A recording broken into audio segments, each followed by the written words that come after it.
গিন্নি, আমি একটু দোকানে যাচ্ছি। আজকে বিদায় বেচা কিনা কেমন হয় দেখি। আমি তাড়াতাড়ি ফিরে আসবো, তুমি দেখো। তারপর সে দোকানের দিকে যেতে লাগলো, রাস্তার দিক দিয়ে। আজকে বেশ ভালোই বেচা কিনা হচ্ছিল দোকানে। ভাই, আমাকে একটা চা দিন তো। তারপর পাশের অন্য একটি মহিলা রহিমের কাছ থেকে আলুগুলা নিতে চাইল। অন্যজনের কাছ থেকে কানাকিটা করছে, খুব খুশি উল্লাসী।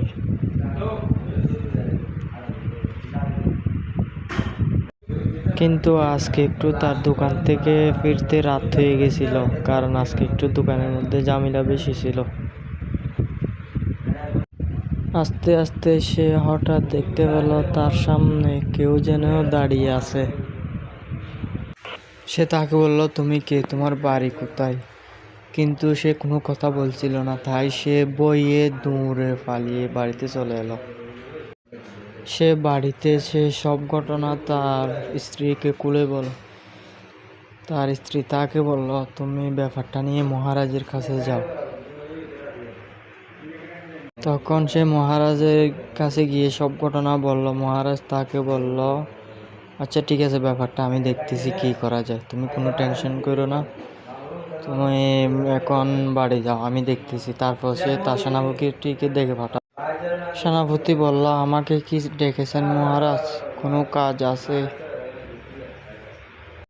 সে তার সেনাপতিকে সব ঘটনা খুলে বলল। এরপর তার সেনাপতির সাথে সে একটা তান্ত্রিকের কাছে গেল। তান্ত্রিক সব ঘটনা খুলে বলল।